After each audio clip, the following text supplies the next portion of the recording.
I'm inside an episode.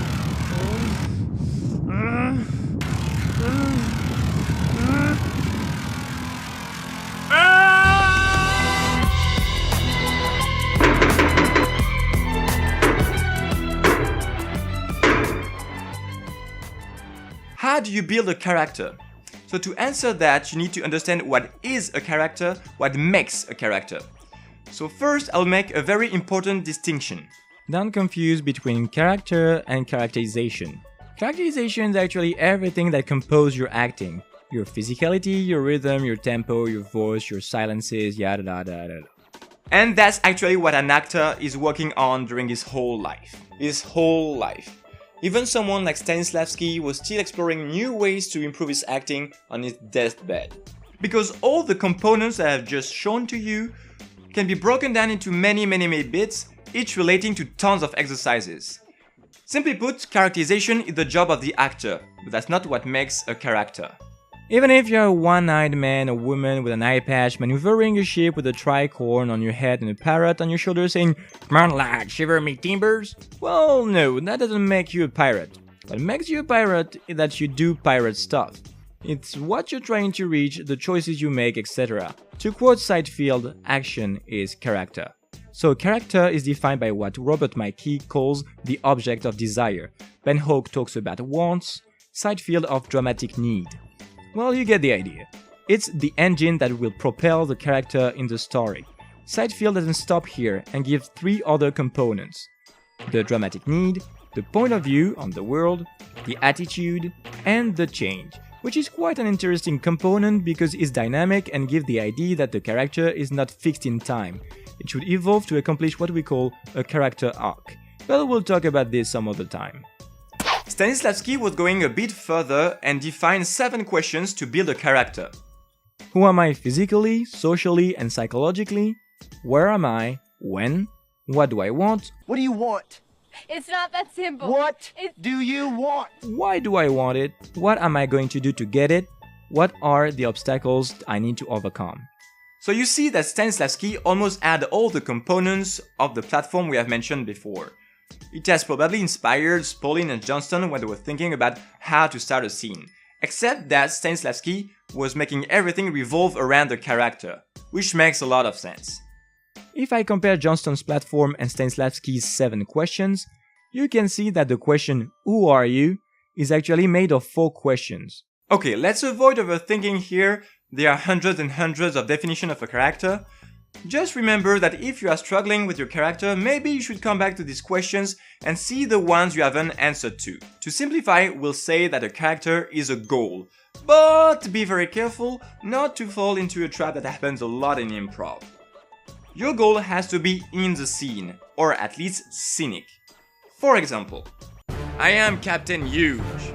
An asteroid is about to crash on Earth and my goal is to stop it. Well, it doesn't work. Why? Because you are in a theater. And you should respect the rule of show don't tell. How do you want to show an asteroid? I am an asteroid! Please sir, no! Don't do that! You're about to no, of course not. It doesn't work. So keep in mind that ideally your goal should be on the other player. Or if you're alone, on yourself, or on some part of the decor. I am Captain Huge. An asteroid is about to crash on Earth. And my goal is that we all have sex before we die, everybody get naked. It's better. So to put it in my nutshell, characterization is about acting, while character is about storytelling. So you are always facing 2 situations. Either you start with the characterization and you try to deduct the character. What does someone with these features could want? What is he looking for?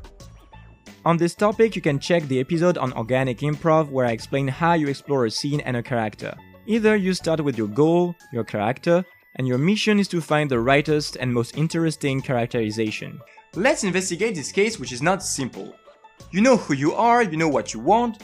You are a doctor, a DJ, or a perv, what have you. But how do I play it?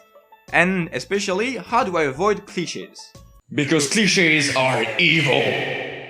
Just a second about clichés. Why is it bad? Because you're just copying a preconceived idea. You're not creating anything, you're not building anything. and definitely not taking enough risk. Also, remember that the audience is a very great listener and very smart. Of course! So every time a cliché appears, it's immediately identified as such. So you don't see a doctor anymore, but an actor acting as a doctor. So one of the techniques is to build a 3 dimensions character. 3D like CGI characters? It's a concept that you know intuitively. For example, if you look at this bad guy, why do we hate him? Because he's plainly and simply an asshole. If you apply the questions and answers behind who are you, A, you see that it is a complete cliché, and B, you see the monodimensionality of the character.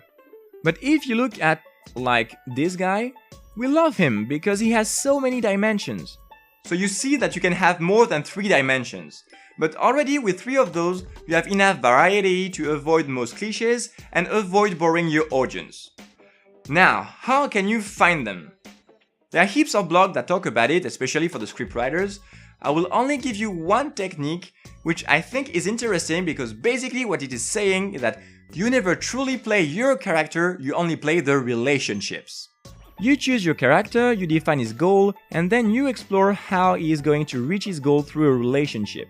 Does he have a high or a low status? How does he react? Blah blah blah blah blah. That should give you a first dimension. Then in another situation, try to have a different attitude, and so on until you have at least 3 dimensions.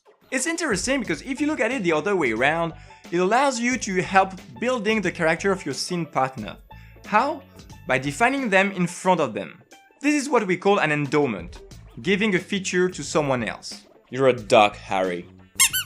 That's why you need to be patient and take your time when you are building your character, especially if you are doing a long format. This is also why George Segal was saying that even if you have been 5 minutes on stage, it's not too late to take a foreign accent. Even if the example is a little bit extreme and he said that when he was talking about the game of the scene, you still get the idea. Once you have found all your dimensions, well, you gotta do your actor's job, which is finding the right characterization.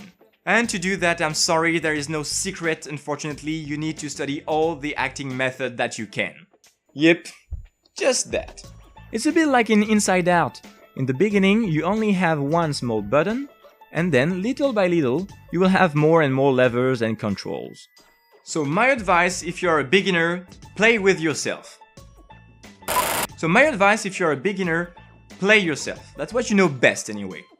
And then progressively you will step out of your comfort zone and you will increase the range of your expressions. Thank you very much for watching this episode, I hope you liked it. The topic of building a character is quite a massive topic and I'm very far from having covered it all.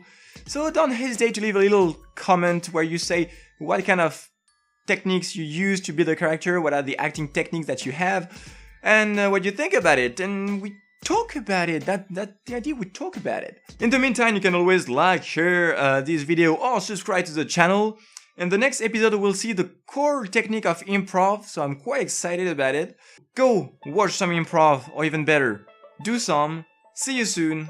Goodbye. Yes.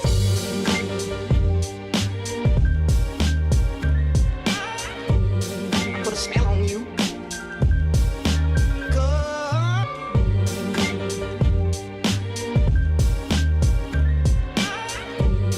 Put a spell on you.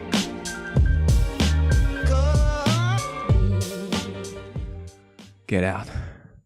I need to get out of here.